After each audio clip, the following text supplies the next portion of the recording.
모든 것을 잃은 채 황야를 헤매고 있는 여자 제인. 그러나 폭풍 후도 그녀의 앞을 막지는 못합니다. 이러한 제인을 발견한 한 남자는 그녀를 자신의 집에 데려가 간호하기 시작합니다. 그날 밤 들려오는 누군가의 목소리. 대체 과거 제인에게는 무슨 일이 있었던 걸까요? 어렸을 적 부모를 여의고 외숙모댁에 얹혀 살던 그녀는 못돼 먹은 사촌오빠에게 학대를 당하곤 했습니다. You crawl out and say, "Forgive me, Master Reed," I might consider it. 이 집에서 제인을 사랑하는 이는 아무도 없는 듯 했죠. She has a heart of spite.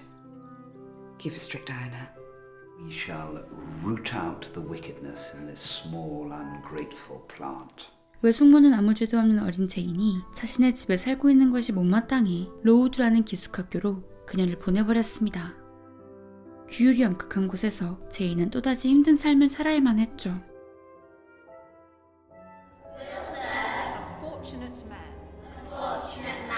그러나 제인의 불행했던 삶은 귀여운 빨간 머리를 가진 친구 헬렌을 만나게 되자 조금씩 바뀌기 시작합니다. My aunt's house. I was solitary and despised. She thought I could do without one bit of love or kindness. You are loved. There's an invisible world all around you. 그러나 헬렌은 평소 앓고 있던 폐렴으로 갑작스레 세상을 떠납니다. I will not leave you. No one shall take me from you.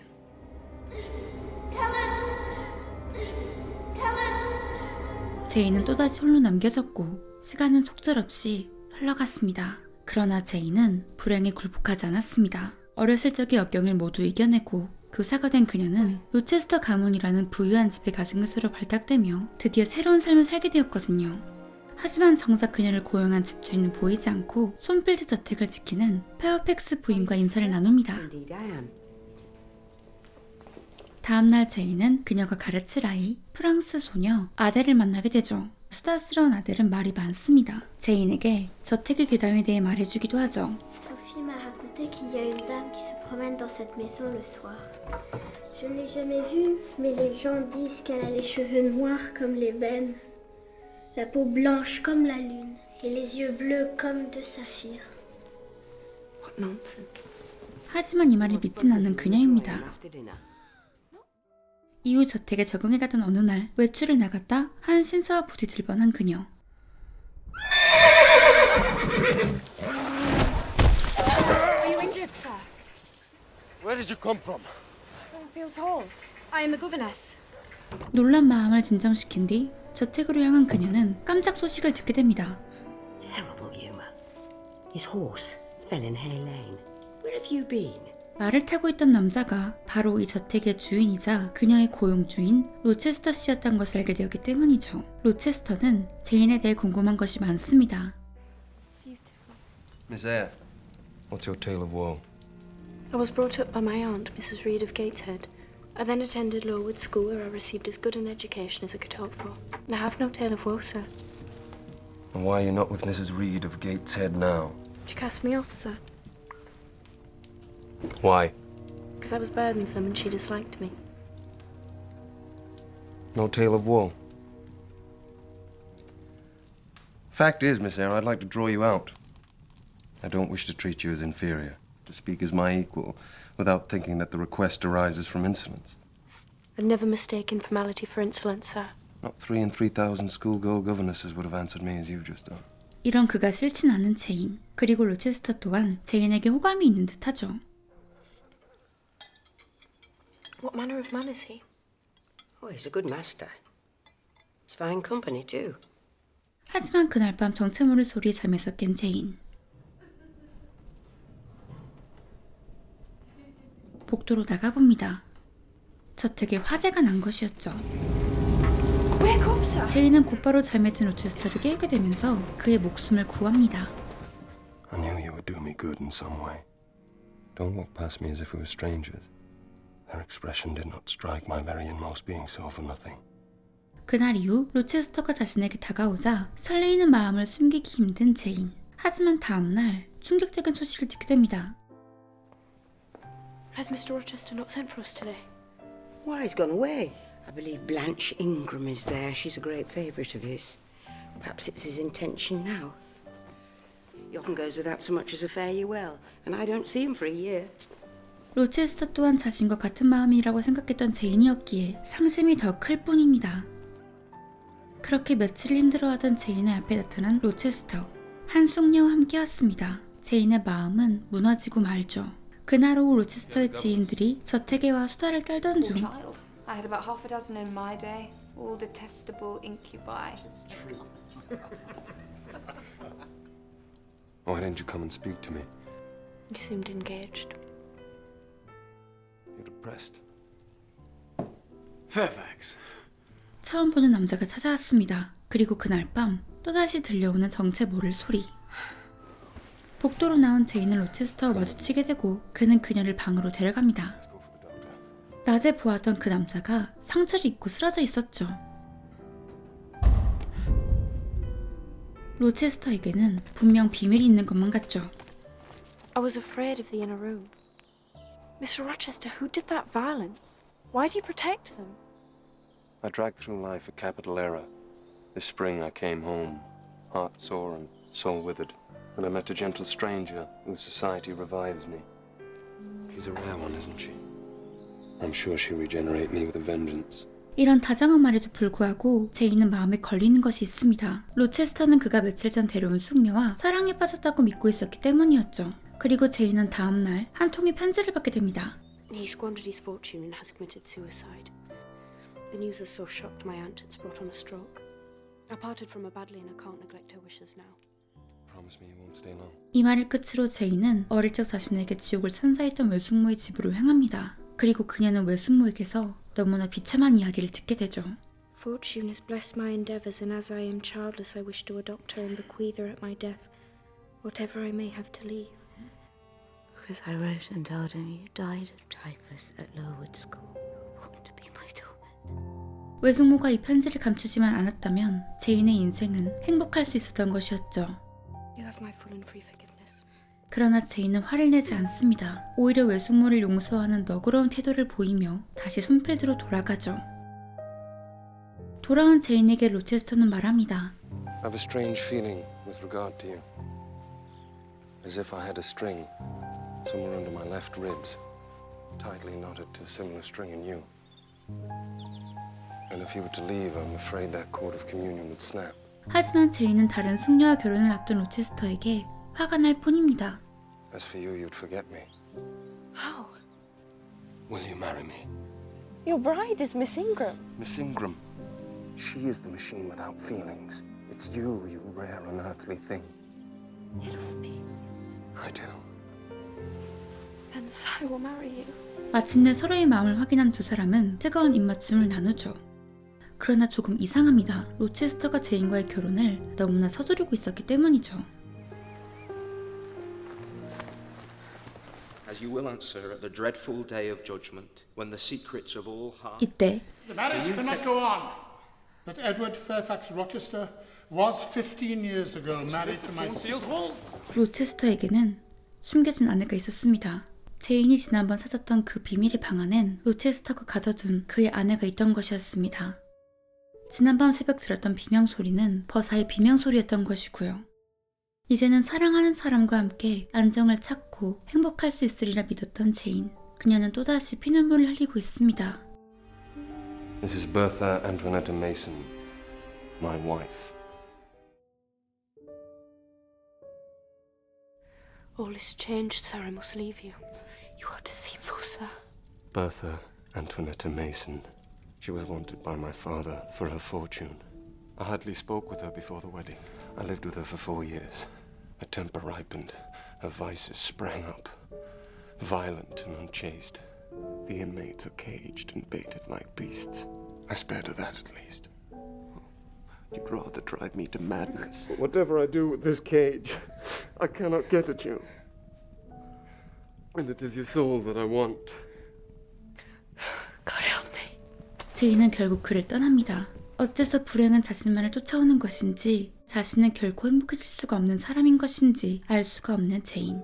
그렇게 그녀는 광야를 떠돌다 정신을 잃고 말죠. 그러던 중 이 남자 신존이 쓰러진 제인을 자신의 집으로 데려갑니다. 제인을 지극정성으로 간호하죠. All things are vain and empty. It's wonderful to see you up, Miss Elliot. Sorry to have caused so much trouble. Nonsense. 이 남자는 제인의 몸이 낫자 그녀에게 일자리를 제공하기도 합니다. 부쩍 친해진 두 사람, 제인은 그의 초상화를 그려주기도 합니다. 모든 것은 조금씩 제자리를 찾아갔지만 제인의 마음은 아직도 손필드에 남아있었습니다. 로체스터가 그리운 그녀는 그가 자신을 찾아온 헛것을 보기에 이르죠. 손필드에서 그와 함께했던 추억은 여전히 제인을 괴롭히고 있었습니다. 제인을 찾아온 사람은 다름 아닌 신존. I saw an advertisement in the Times from a solicitor named Briggs, inquiring of a Jane Eyre. 잠시 외출을 했다 마을에서 한 부유한 남자가 제인 에어라는 여자에게 막대한 유산을 남겼다는 소식을 신문에서 보았기 때문이었습니다. 제인의 본명은 알지 못했던 그였지만 언젠가 그녀가 자신의 소상화를 그려줄 때에 서명란에 제인 에어라는 이름을 쓴 것을 보았거든요. Mr. John Eyre of Madeira is dead. That he has left you all his property, £20,000. I have been alone always. I've never had a brother or sisters. Please, let me be yours. This money frees us.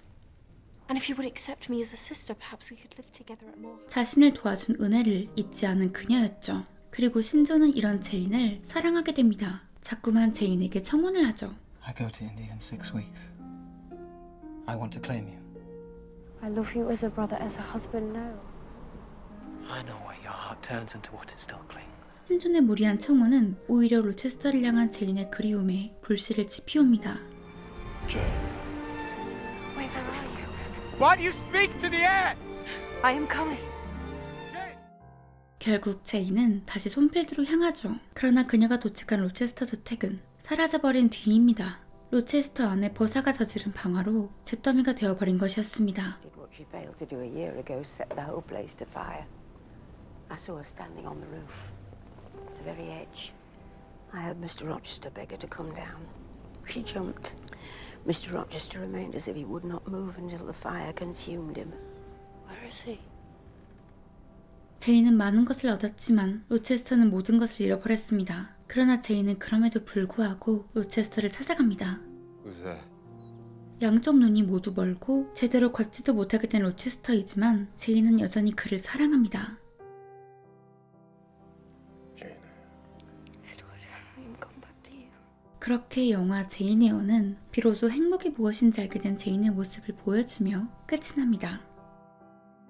이 작품 제인 에어는 영문학사에서 가장 유명한 작가 자매인 브론테 자매의 장녀 샬롯 브론테의 대표적인 작품을 영상화한 것입니다. 따라서 이번 영화를 보다 완벽하게 이해하기 위해서는 작가인 샬롯의 삶을 자세하게 알아볼 필요가 있는데요.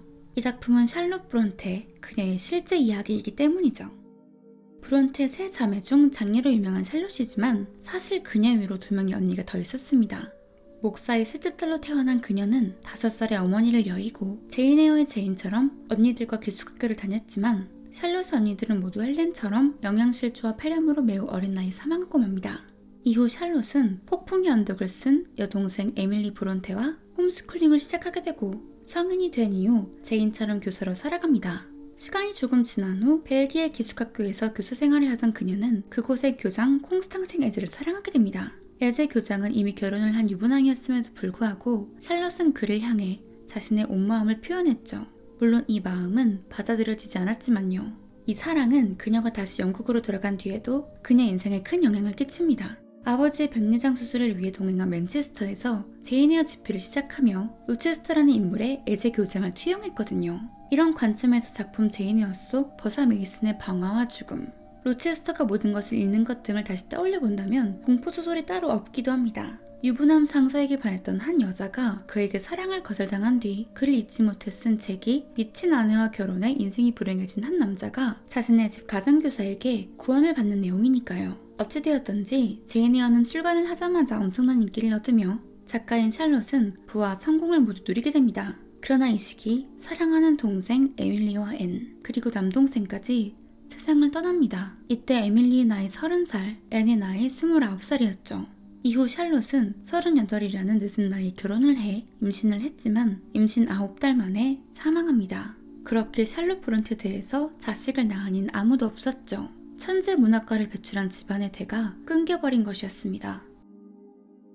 여기까지 이야기를 들으신 여러분들은 제가 앞서 말한 제인 에어는 샬롯 브론테 그녀의 이야기이기도 하다 라는 말을 이해하셨을까요? 어렸을 적 어머니와 두 언니를 잃고 힘든 시간을 보냈지만 인생 유일하게 사랑했던 남자와도 이루어지지 못했던 샬롯. 물론 이 작품이 그녀의 상사인 에제 교장과 그의 부인 입장에서 보자면 호러물이 따로 없지만 사실 샬롯은 자신의 인생을 조금이라도 위로하기 위해 이 소설 제인 에어를 집필했던 것은 아니었을까요? 고딕 소설, 로맨스 소설, 그리고 인물의 내적 발달에 대한 이야기를 연달아 풀어내는 소설을 뜻하는 빌둥스로머의 특징을 갖고 있는 이 작품 제인 에어는 1인칭 시점으로 쓰여 있습니다. 그렇기에 제인 에어가 주인공인 동시에 작품의 나레이터, 화자이기도 하죠. 하지만 슬프게도 이 책은 샬롯 브론테가 자신의 이름을 걸고 출판했던 소설이 아닙니다. 그녀는 여성이었기에 커러벨이라는 남성의 이름으로 책을 낼 수밖에 없었거든요. 그렇기에 언니 샬롯과 마찬가지로 동생 에밀리는 소설 폭풍의 언덕을 앨리스 벨, 앤 브론테는 아그네스 그레이를 액튼벨이라는 필명으로 출간했습니다. 참 비참한 사실이기도 하죠. 지금은 셰익스피어의 리어왕, 멜들의 모비딕과 함께 에밀리의 소설 폭풍의 언덕은 영문학 3대 비극이라고 불리며 죽기 전 꼭 읽어야 하는 책 1001권에 꼽히기도 하는데 말이에요. 고백적이고 철학적이며 신비로운 어조로 진행되는 제인 에어. 주인공 제인은 독자에게 직접 연설을 하기도 합니다. 그중 Reader, I married him 라는 구절이 이 작품에서 가장 유명한데요. 현대의 시점으로 보았을 때에는 성스러운 선언과 같은 구절이지만 책이 출판된 당시에는 이제는 모든 것을 가진 나 같은 여자가 돈과 명예, 또 건강까지 잃은 남자와 결혼해주었다라는 뉘앙스로 인해 보수 비평가들은 이 작품을 비판했고 이로 인해 금서 목록에 올라가기도 했었죠. 그러나 이 작품이 한때는 수동적인 여성상이 아닌 독립적인 여성상을 보여줬다는 면에서 페미니즘 소설로 불리곤 했었으나 현대문학계에서는 이 제인 에어를 페미니즘 소설로 여기진 않는다고 합니다. 제인 에어라는 소설은 제인이 사랑을 찾기 위한 또 사랑을 받기 위한 여정을 그린 작품이라고 할 수 있을 거예요. 하지만 그 사랑을 얻기 위한 여정은 단지 연애를 하기 위한 여정이 아닌 소속감을 얻기 위한 여정이기도 했죠. 그녀는 고아로 태어났기에 자신의 삶이 사회적, 경제적으로 성공한 이들에 의해 좌지우지되는 것을 지켜볼 수밖에 없었습니다. 이러한 이유로 제인은 외숙모의 집에서도 기숙학교에서도 로체스터의 집에서도 행복해질 수 없었습니다. 아직 자기 스스로 자아를 확립하지 못했으니까요. 그러나 이것은 제인이 로체스터의 비밀을 알게 된 순간부터 조금씩 달라지기 시작합니다. 영화 속에서는 어떠한 연유에서인지 감독이 연출해내진 않았지만 소설 제인 에어 속 로체스터는 자신의 비밀이 밝혀지자 제인에게 자신의 정부가 되어달라는 부탁을 하는 듯한 행동을 취했습니다. 이 과정에서 제인이 가르치던 꼬마 아델은 사실 과거 로체스터가 만났던 프랑스 장부의 딸이라는 것이 밝혀지기도 하죠. 가진 것이라고는 아무것도 없는 제인에게 로체스터의 이런 제안은 꽤나 달콤하게 들렸을 법도 하건만 제인은 그의 정부가 될 수 없다며 결혼식장을 뛰쳐나갑니다. 이는 로체스터에게 화가 나서가 아니라 그의 정부가 되어 열정의 노예가 되는 것을 두려워했기 때문이었죠. 이때부터 그녀는 더 이상 권력자에게 순응하는 모습을 보이지 않습니다. 그렇기 때문에 제인은 신종과의 결혼도 거부했던 것이었습니다. 사랑 없는 결혼은 절대 할 수 없는 사람이라는 것을 보여준 것이었죠. 제인은 독자 예상을 뛰어넘는 훨씬 더 강인한 사람이었던 것이었습니다. 그러나 여러분께서는 제인의 갑작스러운 유선상 속에 너무 클리셰가 아닌가라고 당황하셨을 거예요. 그러나 우리는 이 전개를 조금 다른 관점에서 바라보도록 할게요. 돌이켜보면 너무나도 많은 불행들이 제인과 함께했습니다. 그녀 인생에 행복했던 순간은 많지 않았죠. 그런 제인에게 유산 상속은 우리 인간은 누구든지 세상에 혼자가 아니라는 것을, 삶에는 언제나 희망이 있다는 것을 의미합니다. 이것은 작가 샬롯이 자신에게 또 자신의 책을 읽고 있는 독자에게 전하고 싶은 메시지였죠. 제인은 자신의 유산을 신존남매들과 나누려 했습니다. 삼촌에게 막대한 유산을 물려받기 이전 제인은 세 남매들과 이미 자급자족하는 삶, 자율성이 있는 삶을 배웠기 때문이었죠. 그녀에게 필요한 것은 돈이 아니었습니다. 이러한 관점에서 세 남매들의 이름을 다시 보면 참 재미있기도 합니다. 남매들의 이름 자체가 대놓고 타인을 도와주는 성경 속 그리고 신화 속 인물로 유명한 성 요한, 성모 마리아, 달의 여신이자 처녀들의 여신이기 때문이죠. 마지막으로 여러분은 어째서 막대한 유산을 상속받은 제인이 모든 것을 잃은 파렴치한 거짓말쟁이 로체스터와 결혼했다고 생각하실까요? 이는 로체스터의 죄의 속죄 그리고 구원과 관련이 있다고 볼 수 있을 텐데요. 로체스터의 아내 버사 메이슨은 사실 굉장히 안타까운 인물입니다. 남편이 그녀를 정신병자라는 핑계로 감금해버린 뒤 정부를 열어두는 방탕한 생활을 했으며 끝내 이를 견디지 못하고 스스로 목숨을 끊는 행동을 하였기 때문이죠. 즉, 로체스터는 버사가 집을 태우기 전까지는 언제나 그녀를 방치했고 책임을 지려고 하지 않았습니다. 하지만 제인이 떠나고 버사가 저택에 불을 질렀을 때만큼은 로체스터는 그녀를 방치하지 않았죠. 버사와 하인들을 구하려고 했었고 그러다 눈과 손을 잃었습니다. 로체스터는 더 이상 예전처럼 자신의 목숨만을 부지하겠다며 혼자만 살기 위한 이기적인 선택을 하지 않았던 것이었죠.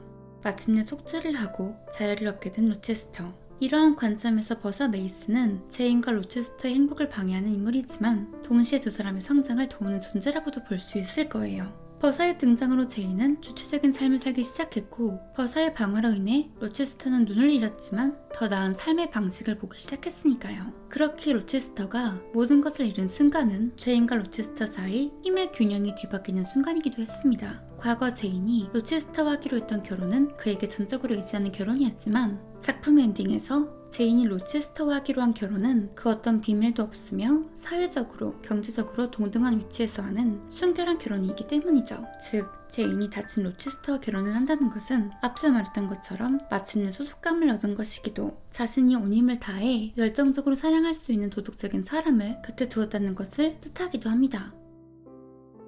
물론 현대적인 관점에서 또 일반적인 관점에서 이 작품을 바라본다면 구독자 여러분께서는 제인을 이해하기가 무척 힘드실 거라고 생각해요. 하지만 예술작품은 언제나 과장과 비유를 통해 메시지를 전달하기 때문에 그 속에 숨겨진 이야기를 봐주셨으면 좋겠어요. 이번 영화 제인 에어 리뷰 재밌게 보셨더라도 제가 담지 못한 이야기도 무척 많으니까 영화 본편과 원작 소설도 언젠가 한 번쯤 꼭 제대로 감상해보시길 추천드립니다. 영화 제인 에어 저의 한 줄 평은 끝나지 않을 것 같은 긴 밤은 언젠가 끝이 나고 동은 타오른다 입니다. 이번 리뷰 재미있게 보셨다면 좋아요와 헤더의 터닝 페이지 구독과 알림 부탁드릴게요. 우리는 다음 영상에서 다시 만나요. 안녕.